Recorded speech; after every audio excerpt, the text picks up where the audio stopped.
You take the talus first, and now you want to. And if you took the tefillin first by accident, so now the question is: do I let go of the tefillin to put on the talus and then put on the tefillin? So here you have a problem of ein mavirin ala mitzvahs. So you have to pashtus halachas. You have to put on the tefillin first, and then later you'll put on the talus. Now the Mekubalim, we'll get into the Mekubalim a little bit later, but the Mekubalim hold that it's very important to put the talus on and then the tefillin. So they take issue with this. Then the Seder Hadvarim, you have to have the talus on and then the tefillin. But today, most people are wearing a talus cotton anyway. So if you're wearing a talus cotton anyway, so you have a talus, technically speaking. So it's not so bad. You put the tefillin on. But if you're not really planning on putting it on yet, you have to step out a minute, you decide you have to use the facilities first to do something, so then you could let go of it, go take care of what you want to take care of, then come back, and then put on the towels first and then the tefillin. The bigger issue is, if what happens many times, is if you put the Seder putting on tefillin is first the Shal Yad and then the Shal Rosh. This says in the Pasuk. Right, the first ukshatim lo'is al yadecha, and then afterwards vayu lo taitafes bein enecha, and vayu is, and then it will be taitafes bein enecha. So when you put the tefillin shal rosh on, you already have the tefillin shal yad. Now we have to understand this, that really there's two separate mitzvahs. There's one mitzvah of the shal yad, and there's one mitzvah of shal rosh. It's not one mitzvah. So for example, if a person only has one of them, he would have to put that on regardless. These two mitzvahs, it's a mishnah, the tefillin anam akfen zeh. They don't stop each other. So if you only have one of them, you would put on one, regardless. But it's like it's two mitzvahs. But when you put it on together, the pasuk tells us that first you put on the yad, and then you put on the shalosh, and we'll see soon that there shouldn't be any hefsek in between. Shouldn't be any. What do you make if you only have one? We'll see. We're going to get to that. We'll get to the bracha. So you put one on, then you put on the other one. So if what happens, that you reach into your tefillin zakul and you pull out the shalosh, and you say, "Oh no, what do I do now?" So here you have the same problem. Really, you're supposed to put on the shal yad first, but you have a problem of ein mavirin ala mitzvahs. But over here,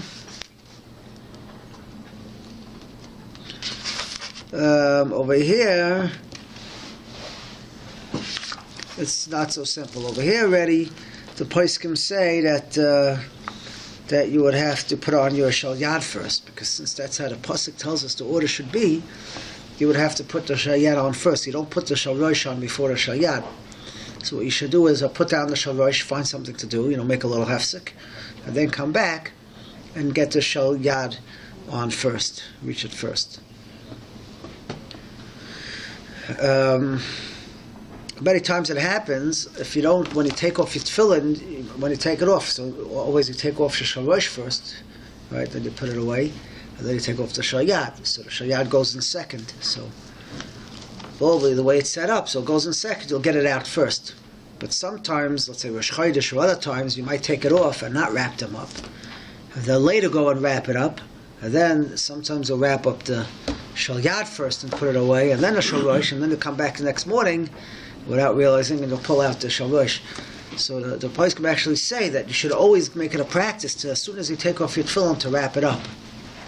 You can't, and at least make some kind of remembrance, but you wrap it up right away.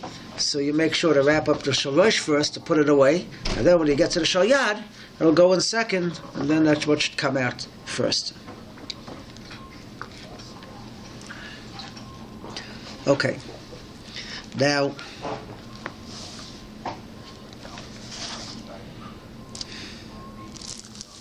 there is a halacha which is also based on the Zohar. A lot of halachas in Hilchos Tefillin which is based on the Zohar. But there is a halacha here, which is in the Machaber here, that says, Mishu who's Zohar, someone who's careful, betalis cotton, Yubashanu, okay, you should put on talis cotton, v'yiniach tefillin b'beis, you should put tefillin on in his house. V'yelech lovish b'tzitzis u'muchta b'tefillin b'beis ha'knesses. Shom yisativ b'talis cotton. So he's wearing tzitzis anyways. There's an inyan to walk out of your house already wearing the talis and the tefillin, well, at least the tzitzis and the tefillin, and then go to shul. There's such a halacha. It's brought down in Shulchan Aruch. Ramah says, "Va'olam nagu." The Ramah says, even though the Mechaber says just to wear his talis cotton and the tefillin, the Ramah says, "Va'olam nagu," to even put the talis girdle before, and then put the tefillin, and then go to Beis HaKnesses. So forget about coming to shul and then putting on your talis and tefillin. You should put it on in the house. That's what the Mechaber and Ramah say. Put it on in the house, and then come to shul. Now the Mishnah Berurah says, why is this? Because Pesach Beisa, he shall walk out the door of his house. B'tzitzis utfilin, k'moshe Beis Yosef d'Achemoshe b'shem Hazoyer, shu inyan gadol. Now, if you know you're going to walk through Mavois and Mutunafos, there's garbage in the street. There are non-Jews in the street, and I look at what's this guy, Talis and tefillin, look at him all funny. So then he says, Yenichem b'chotzer Beis HaKnesses. You should put it in the yard of the Beis HaKnesses, or in the outside room.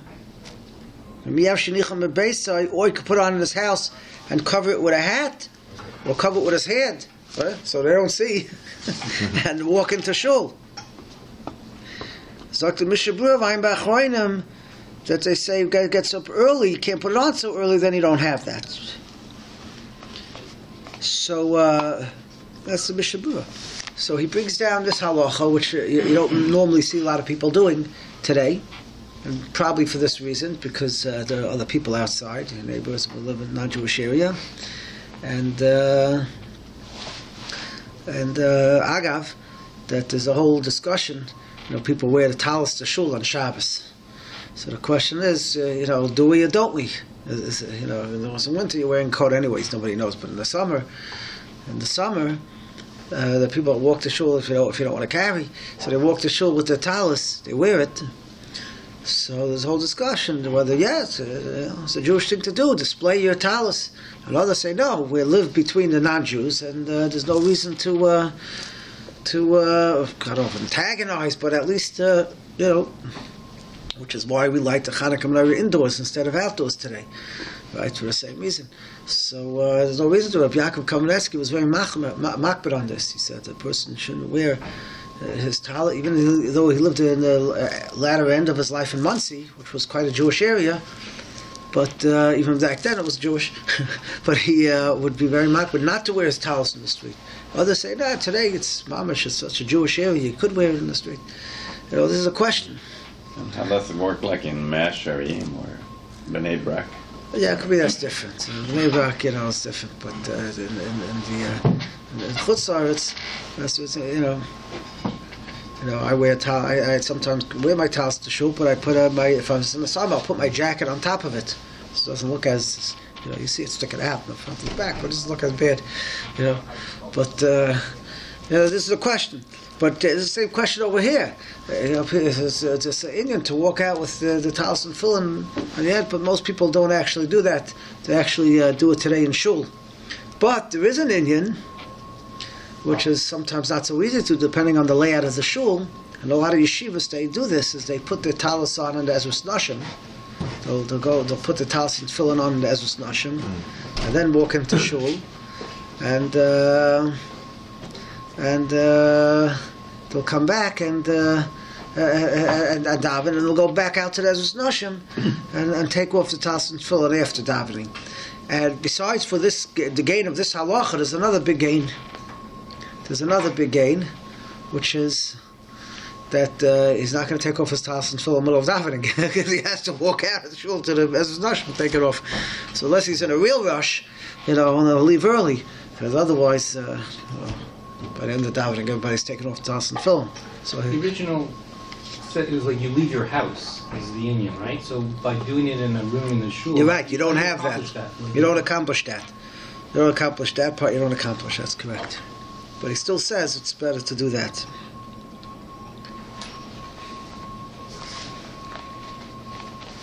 Yeah, you don't really accomplish that.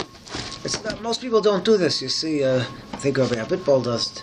He puts on his talis and tefillin at home, and those that are noying al pi zoyer, they're very into this. But it's brought down in the Mechaber Shulchan Aruch and the Mishnah Berurah. But still, most people today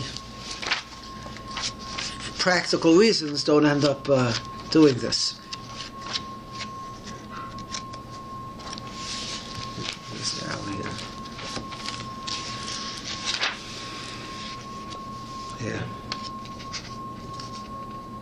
It brings down. There are very few people that do this. And one of the reasons is because we say there's a schmutz in the street, maybe there's people not dressed properly in the street, and there's who knows what's going on outside. So,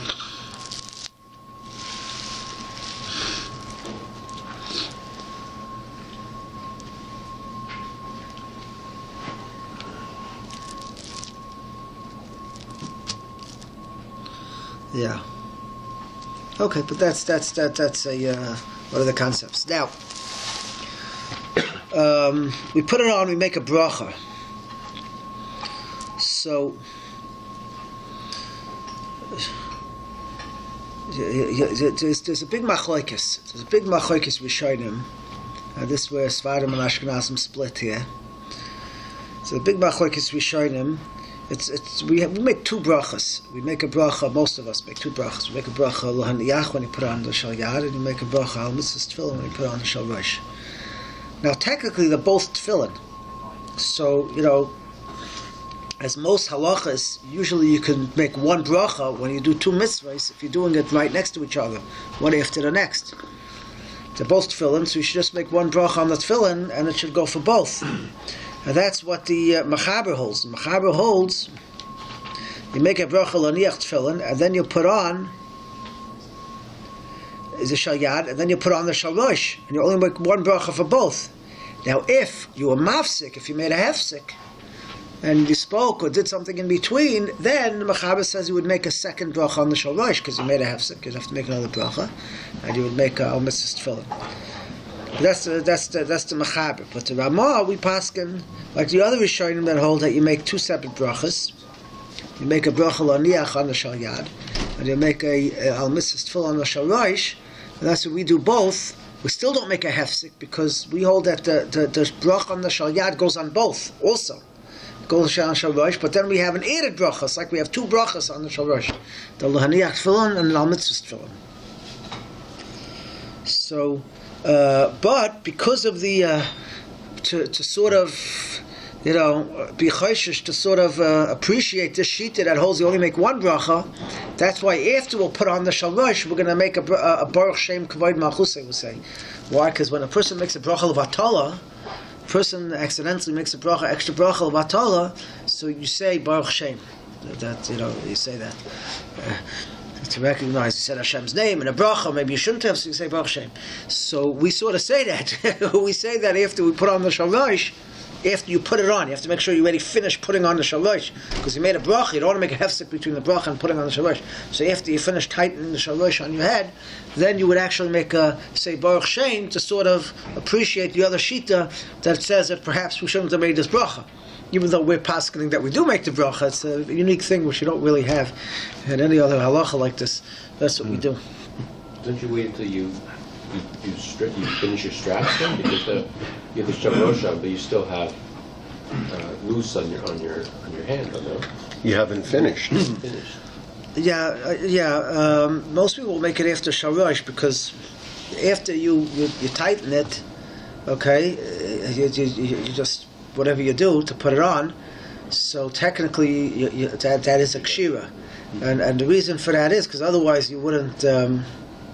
There is a shita that you actually don't do that. You actually just put it on and just put it on like that, and without putting the 7 things on your hand, just go straight to the end and then put it on the shal rosh. So you should have it quickly. You made a bracha and you wanted to go on shal rosh. You shouldn't be busy wrapping, but we don't do that. We do the all 7 kshis. We just don't wrap it on the hands. But it's already, sort of on enough. It's already on enough. So if you spoke by mistake in between, would you not say Baruch Shem? If you spoke in between, there would be no reason to say Baruch Shem. That's correct, because you need to make a radin, a bracha on the shal rosh. And that's what we would do. Yeah, but a person shouldn't speak, because then you get into a problem. Yeah. Maybe you should make l'haniach on the shal rosh again. But maybe we should take 2 brachas on the shal rosh. So very careful not to speak between putting on the shal yad and the shal rosh. Now, by the way, this is true even if you're not making any brachas. Let's say you're not making a bracha on the Shal Yad and Shal Rosh because you're putting on, let's say, the Rabbeinu Tam tefillin afterwards. But you don't make a bracha on the Rabbeinu Tam tefillin. Or let's say you took it off the tefillin and you're putting it back on. We'll see soon. You're not going to make a bracha, but still, there's an Indian not to be mafsik between the Shal Yad and the Shal Rosh. So very careful. You put on the Shal Yad. There shouldn't be. There's a question. If let's say you put on the Shal Yad, then you hear Kaddish and they're up to Yehei Shmei Rabbah. Do I say Yehei Shmei Rabbah? Now, if you made a bracha, no, you should not say Yehei Shmei Rabbah because you made a bracha. You can't be mafsik between the Shal Yad and Shal Rosh. If you didn't make a bracha, then perhaps you should say Yehei Shmei Rabbah, because that's required on you. But if you made a bracha, then you're going to put on the Shal Yad. You can't talk between the Shal Yad. Not only can't you talk, you can't be meramis. A guy's coming around collecting stock. 1 minute, you made a bracha just like any bracha you make. You can't make a hefsek between the bracha. So even though you put on the Shal Yad, you got to be very careful not to do anything before you put the Shal Rosh on. Well, it's very relevant, the early minyan, December and January, right? You put it on without a bracha and then you do the bracha later. Yeah, I always wondered about that. Yeah. So if you put it on without a bracha and you've been mashmish to make a bracha later, so then there also you should be careful not to be mafsik. But there, you'll be able to answer Baruch Shem in between.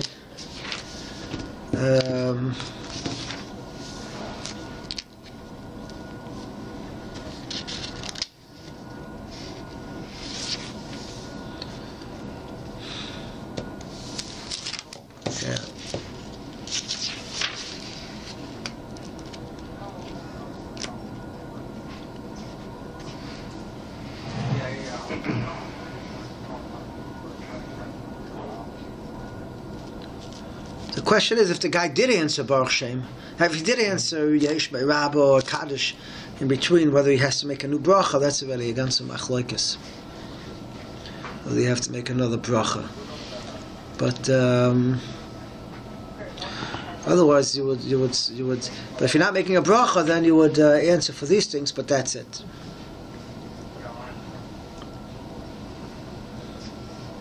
There's an eitzah. If you see the guy's going to say they're getting into kedusha. Let's say you're late, you put on his phone.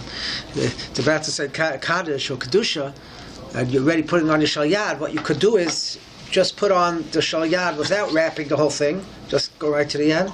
Do one around over here. Then go to the end, and then put on the Shal Rosh quickly that you can answer kedusha before you do the 7 wrappings. If you're not sure you could do it, then I wouldn't do it. But otherwise, you could do that. You'll save about a half a minute.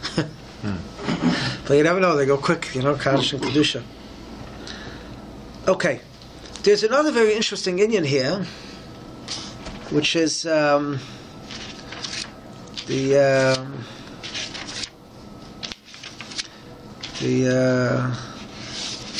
Sephardim sit down when they put on the Shal Yad.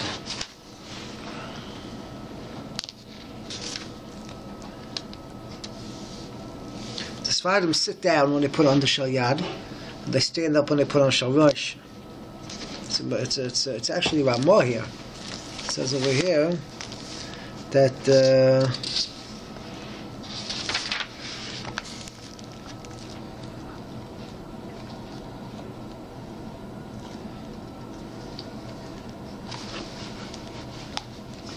here it says like this.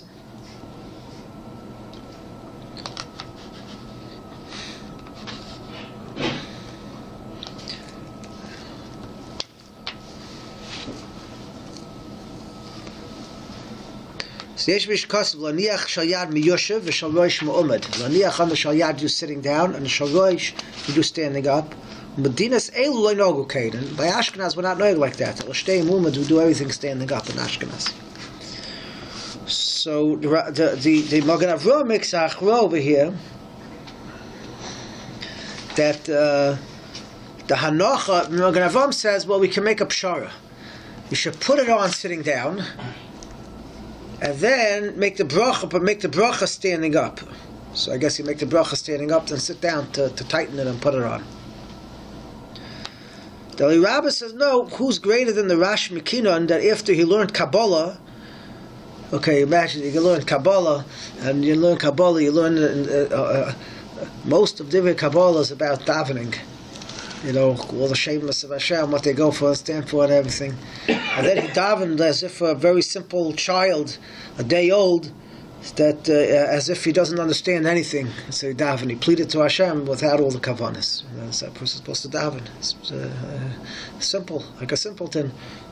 So he's saying that even though there's a lot of concepts in Kabbalah, and this and Al Pi Kabbalah, a person should sit when he puts on his tefillin, but nonetheless, not everybody understands Kabbalah, and we just do what we always did, which is to stand up and put on the tefillin. That's what he says. So, so this is machlokes. So it comes out that the Sfardim actually put it on sitting down. The Ashkenazim, the Ashkenazim to put it on sitting up. You had certain Ashkenazim that privately in their homes, when they put it on sitting down. Even though in shul they would put it on standing up in deference to the minhag. But to be makayim the divrei Kabbalah, they would put it on sitting down at home. Well, at least after they made the bracha standing up, because the birchas ha-mitzvahs, there's two things over here. First of all, there's the actual putting on the tefillin, and then there's the birchas ha-mitzvahs. There's a rule that the brachas that you make on mitzvahs are always done standing up. So the shalom birchas ha-torah if you have to standing up, but the brachas on the mitzvahs you do standing up. When you're lighting the Chanukah there, you make the bracha, you have to stand up when you say it. Well, birchas ha-mitzvahs make standing up. So even if you wouldn't want to put the tefillin on sitting down, so that's what they're saying. The Magen Avraham is saying, at least when you make the bracha, you should stand up. So Sfardim do everything sitting down, but that's the based on the Zohar. Now there's a very interesting Mishabur over here. What's the reason in the Zohar? Why does this? I'm not sure. I'm not sure what the reason is. I'm not sure. Now the Mishabur here goes out of his way to give a klali apsak how we reconcile the Zohar with the regular halacha, because this comes up a lot, and especially in Hilchos Tefillin it comes up. So he says, like, he gives a whole list of rules here. He says like this: Kosev HaKnesses HaGdola, B'klali HaPoiskim, in the klal of the Poiskim, Kol Dover Shebali HaKabbalah V'HaZohar Cholkim in HaGemara. Anytime the Bali HaKabbalah and the Zohar is arguing on the Gemara, about Poiskim and the clear psak of the Achronim based on the Gemara, halacha Gemara. That's the rule. So if you have a machlokes the Zohar and the Kabbalah against the Gemara, okay, we pick the Gemara. We go after the Gemara. About Poiskim. Miyu, but in Bali Kabbalah Machmirim, if the Bali Kabbalah big Machmir, Yesh lahachmir gamkein. It doesn't hurt to be machmir like the Zohar. Now, v'im lo yihuske b'gemara b'poiskim, avi sheniske b'kabbalah. Let's say you have a halacha that's not in the poiskim, it's not in Shulchan Aruch, it's not in the Gemara, but it's in the Zohar. Am I obligated to follow it? So this is all from the Shir Kesef. It says that we can't force someone to follow it because it's not in the Gemara and the Shulchan Aruch. You can't force someone to follow the Kabbalah. But if it's not, it doesn't say anywhere the opposite. You should go after it. So he's saying you can't force a guy to go after the Kabbalah, but you should. If the Kabbalah says something that's not in the Gemara. Now he says, even where there's a machlokes between the poiskim, divrei Kabbalah yachriya, so if you have a machlokes 50-50, you don't know where to go, and you have Kabbalah on one side, that could be machriya. So this is what the Mishabur is bringing. Machriya means it could weigh down, and you'll follow that. So here we have the rules according to the Mishabur bringing down from the Knesset HaGdolah. If you have something clear in the Psak Halacha and the Kabbalah is the other way around, you follow the Gemara, you follow the Psak Halacha. If you have something that doesn't say anything about it in the Gemara, but it's in Kabbalah, you could do the Kabbalah, you should do the Kabbalah, but you can't force anyone to do it, because it's not an Halacha. If you have a Machlokes, so there's two Shitas, then the Kabbalah could be Machriya, one way to do it. So there's a very interesting tshuva. What? The machloket is in the poskim? In the or poskim. one of the positions? No. The machlokes in the poskim. You have a machlokes in the poskim, and the Kabbalah is one way, so you can do that Kabbalah one way. But the machloket in the poskim means that one of them is like the Kabbalah. That the Kabbalah weighs down. Yeah, Like, yeah. The Kabbalah weighs down, right? So, so it's interesting about Moshe. I think it's about Moshe in Tshuva.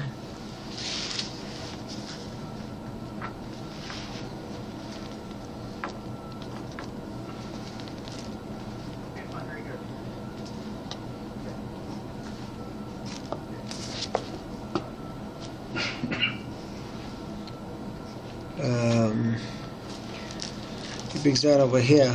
Remember what the Shiloh was again by Moshe. But Moshe brings down. I forgot what the Shiloh was.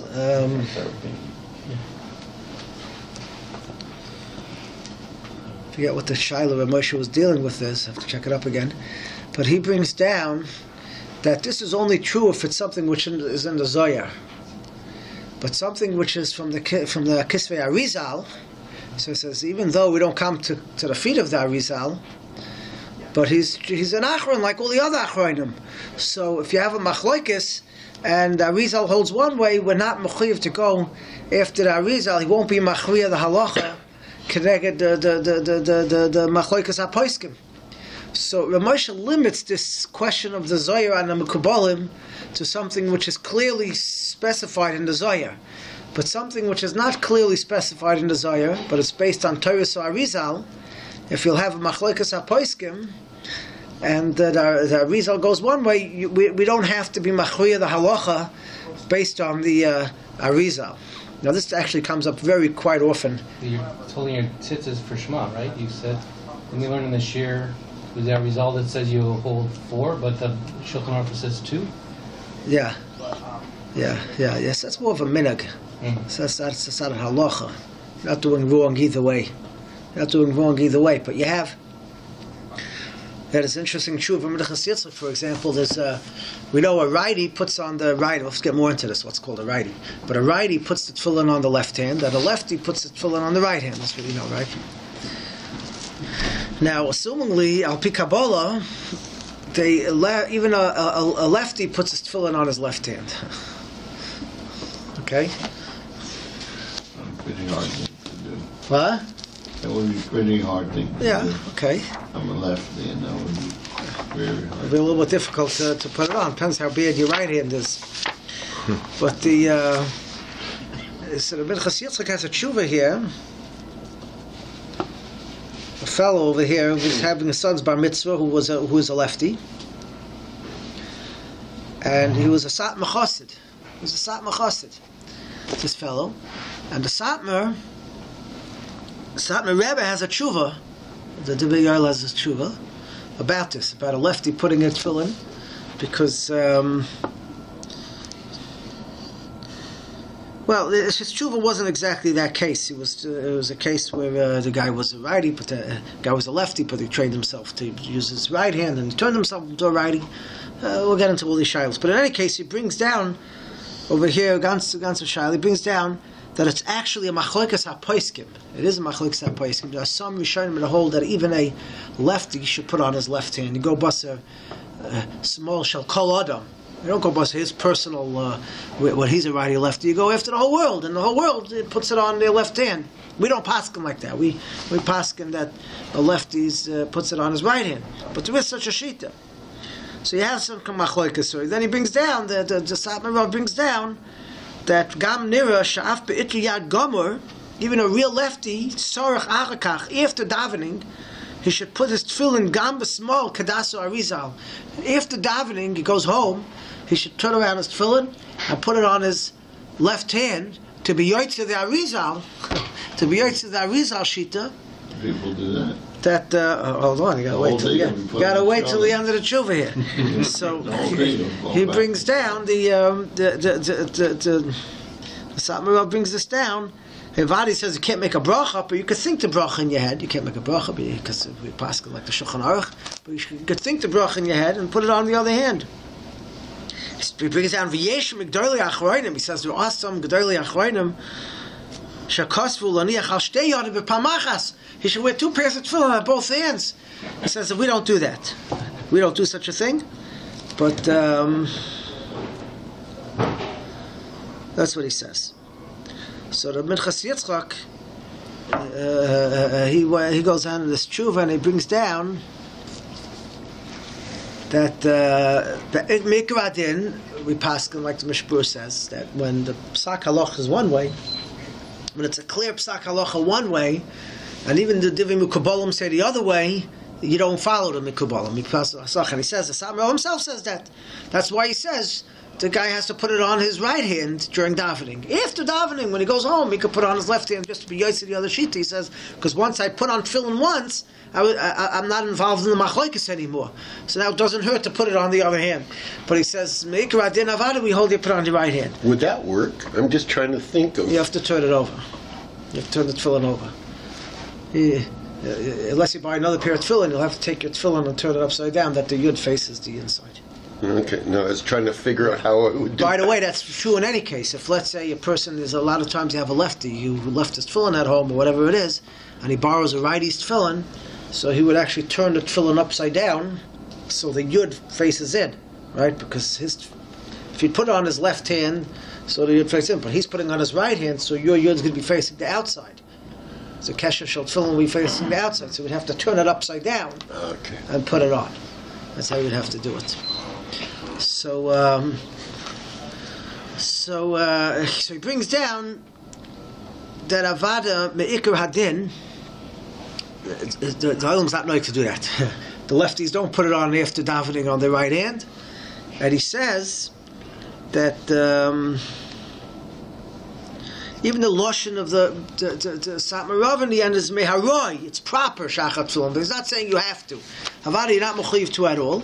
So he says, therefore, your child's being a bar mitzvah boy, he says you have to know if it's kedai to much of the boy so much that after davening you should put it on the other hand. When you put on chumash on the guy, you might backfire. So you have to know your son if it's worth it to do it at some point in life. He wants to be machbel like the Sabarav and do it. He could go ahead and do it. He says, Kol zeh kasafti rak lahalacha.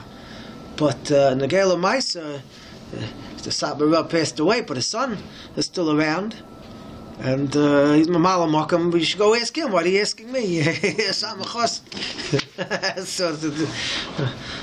Mordechai says over here, but he brings out a fascinating thing here from the Baal Tanya. He brings down here that he brings out here from the Ois Chaim, from the Munkacher, the Munkacher Rav here. It says like this, that when the Mukabalim Acholkim on the Poskim, he remembers that he saw that the Talmidai of the Baal Tanya asked the Baal Tanya, how should be noyeg when the Mukabalim Acholkim on the Poskim? Okay? And he answered it, what do you mean? You have to be noyeg like the Mukabalim. You have to be noyeg like the Kabbalah. So they asked him, what do you mean? You yourself wrote, the Baal Tanya wrote the Shulchan Aruch Harav. And the Shulchan Aruch Harav is a master work on halacha, and all the poskim follow it. It's based on Shulchan Aruch poskim. So he says in the Shulchan Aruch clearly you go busted up psak halacha, and not like the Mekubalim, like we had a couple of weeks ago. We were talking about Moshe's tshuva, how he didn't like their tefillin. He didn't like the tefillin of the Lubavitchers because it doesn't follow the Shulchan Aruch Harav. So he says, Shulchan Aruch, clearly you follow the halacha over the Mekubalim. So he answered him that the Heshiv, you're right, because the Poskim say to follow the Psak over the Mekubalim, and he's writing a halacha sefer which is based on Poskim, and the Poskim say follow the Poskim. You know how it goes. You ask, I always say, we're getting a 2-day Yom Tif in Eretz Yisrael. You ask the American Poskim, they're going to tell you one way. You ask the Israelis, they'll tell you something else. You ask the Poskim, the Psak is the Poskim, they'll tell you one way. You ask the Mekubalim, you go to Mekubal and you ask him what you do. He's going to tell you what the Mekubalim do. So the Baal Tanya is saying, if you ask me what I wrote in the Shulchan Aruch Harav, that was written as a psak halacha. That goes with the psak.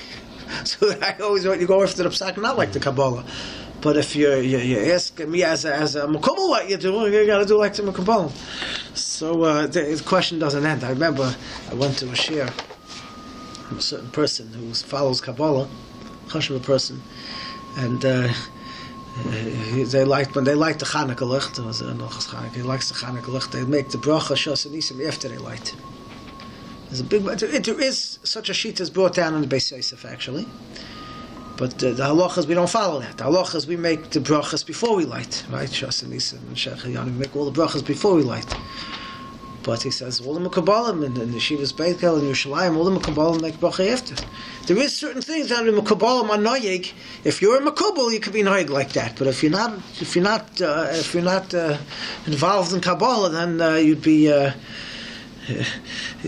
be very wrong to do something which is connected to halacha, and being that most of us, as far as I know, are not involved in the Kabbalah, we have to follow the psak halacha.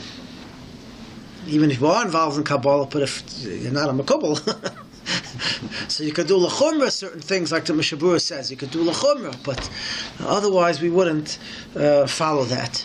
So that's the Sam. I guess the Hasidim they followed our Arizal on many things. So he told him after davening he should put it on in his left hand. But as far as a litvak goes, it wouldn't have any place to do such a thing. So a person who's following the Arizal is following Kabbalah. That's not, Yeah. Is that right? Yeah.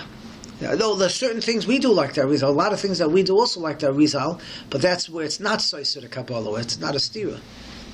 Or if there's a machlokes, Moshe is saying it needs a Zohar to be machriya, but otherwise we wouldn't follow it. But there are a lot of things in halacha which we do, which is based on the Zohar and on the Arizal, but that's where it's not a conflict. It's not a straight out conflict with halacha.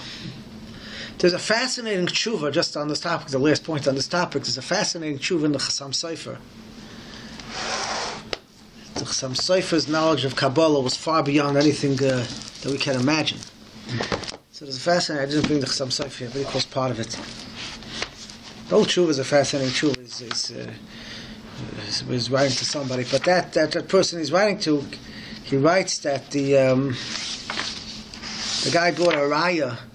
The guy brought a raya to what he did from a source in the Arizal, which the Chassam Sofer didn't like. So the Chassam Sofer wrote back to him that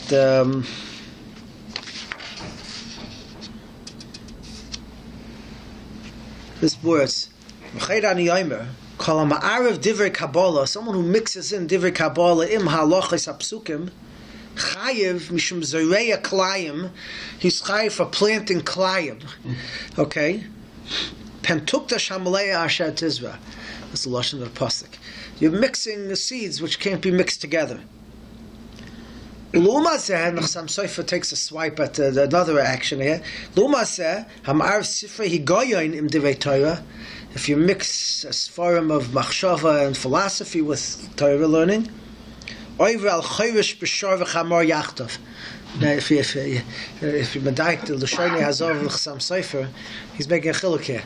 He's saying if you ma'arv Kabbalah with divrei Torah, that's klayim. Klayim is you can plant grapes and wheat or some other seeds, right, together. So they're both kosher food. We don't mix it together. Okay, a shor and a chamor is a kosher animal and a not kosher animal that you mix together. So we're saying if you're mixing Kabbalah with the other things, that's like is klayim. You mix things. Some Sofer writes them. So all the tshuvas and the laws, when everybody what's going on here with Chassam Sofer, we always mix Kabbalah into learning. It happens all the time. So he explains it. The Shevet HaLevi explains it. He says, "Klal Gadol Bazeh." That someone who has the idea skam b'kedushas Torah Semes, he understands the Torah Semes, and gives a reason for something that we do, al pi Kabbalah, or they do an hanhaga toiva, they do a minig based on Kabbalah, that's fine. And sometimes they can even be machriya the halacha when you have a machlokes based on the Kabbalah if you have a proper understanding. He says, but what happens is, the Chassam Sofer understood that he says a pelvic thing. He says, you have the Torah Ramak. The Ramak was before the Arizal. He was his Rebbe. We have a lot of swarm from the Ramak. most of the Torah Kabbalah before the Arizal, about all of it, is all based on the Moshe Kodavel, the Ramak. And then afterwards came the Arizal. And the Arizal opened up a whole new world. So he says you can't even mix the Kabbalah of the Ramak with the Kabbalah of the Arizal together. You're also making climb because it's from two different worlds. So he says if you don't know what you're talking about, basically, and you mix something in Kabbalah, so he says then you have to have a real good understanding of what's going on to bring down anything of a Kabbalistic nature. And that basically closes the door for anyone today to try to mix in Kabbalah to anything. If it's not brought down in the Poskim, we have a very shallow understanding of anything that the Arizal is saying or anyone else is saying. Very, very shallow. So unless it's brought down clearly in the Psak that since the Mishabur brings down from the Kollel of Magen Avram, the Kollel of Poskim, that based on the Arizal we do this, that's fine. They had a good understanding of it. But anyone past that that mixes it in is basically making Kalayim. It sounds from the Hatan Sefer language that you could do either Kabbalah or the Poskim, no? For what? That he's saying like if you mix them, it's like kilayim. Right. But he's not saying that one of them is fine and one is wrong. So yeah, he's not saying that, but we have an obligation to follow halacha. So unless you're a makubal and you do everything al pi Kabbalah, we're not going to talk about those few people. But basically, we have obligation to do everything al pi halacha. So then the rules of the Mishabura follow out. So at the end of the day, the reason why he's bringing it down here is, I assume, that if your minig is to stand when you put on tefillin, just keep that minig and don't worry about the Kabbalah. But if unless you're Sfardi or your minig is to sit, it's something else. It's funny that Kabbalah should have a Hollywood following. Yeah. The whole movement here that's caught some. Because it's something which is very esoteric and it grabs the mind, and this is why the Gedolim, all the generations were very, very strong that a person shouldn't learn Kabbalah until he's Yamale Kresa in Shas and Poskim. That literally means his stomach is full with Shas and Poskim, because otherwise they definitely don't understand it. It's exciting, it gives you, but it's not done properly. But Kedusha B'Torah, this is something which is as the Ramchal writes, it's like you're holding on to the staff of the king. You take the king's staff and you don't utilize it properly. You take it without permission. You chayiv misa. It's just ironic. You couldn't find a more shallow constituency. Right. Right. There's mamish have no idea what they're talking about. They don't know what they're talking about either. The guys that are writing these books and leading them, they have no idea what they're talking about. But it sounds like a magic key. It's like superstition almost. When the Chassam Sofer warns against mixing philosophy with Torah, Right. is he speaking within very specific parameters, like don't bring Aristotle or Plato or Greek philosophy, mix it up with Torah? Yeah. But he's not talking about a rational, trying to use one's rational understanding of Torah. Well, he's saying like this. No, you're allowed to understand the Torah. You're allowed to understand it. But what he's saying is, let's say I have a shaila and halacha, okay? And I think, based on my thought process, which is based on philosophy or other thinking, to try to bring that into halacha, that a person is not allowed to do. The halacha has to be based on the sifrei, on the Torah. And I say this over. There was something. I say this over. There's a tshuva from a Moshe. But Moshe was matir, okay, artificial insemination back in the days, okay, which basically they take the zera of the people that have a hard time having children. They take the zera of the man and they implant it, and the woman, or they implant it. There are different ways to do it. So there's a whole difficult shilas involved with this, very difficult shilas. But the problem really was they were taking the zera from. Today they have better ways to do it, but back in the day, they had no way of really getting the zera from. If for some reason his zera wouldn't work, so they would actually take from a pool. Take from a pool, stick his in there, but the child coming out, 99.999% was not his child. It was from this pool. Okay, so this is a whole long, complicated tshuva. And Moshe writes that if it Like a comes, sperm bank. yeah, it was sperm bank. So if it came from Moshe writes, if it comes from a yid, you have a real problem. If it's from a yid, you can't do it. You have a child who's the father, who's the mother, you can't do it. If it comes from a guy, it's actually not a problem because the guy has no yichus. It doesn't concern us at all. And the child is born from a Jewish mother, and that would be okay. You have to go through the tshuva. There's a lot of issues that he deals with, but just the template, that's the discussion. It's a long discussion, but you can imagine what kind of uproar this caused in the Jewish world. Moshe had rocks being thrown through his window, and other such things based on this tshuva. And he has 6-7 tshuvas on it. And in one tshuva he writes like this. He writes, there was someone, a very Hasidic background, that was very upset with him, a dayan, and he wrote him a tshuva. And there were gedolim that were against this, but this was a Moshe. And basically, today a lot of these issues sort of fall by, but it's just something which is maybe one day we'll go through the whole tshuva. It's a fascinating thing. But in any case, he says like this. He says the reason why you're arguing with me.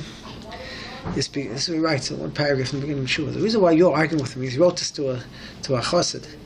The reason why you're arguing with me is because you're influenced by the outside world. I never looked in another sefer besides Sfarim HaKadoshim and learning in my life. And therefore, what I'm writing is Torah's emes. So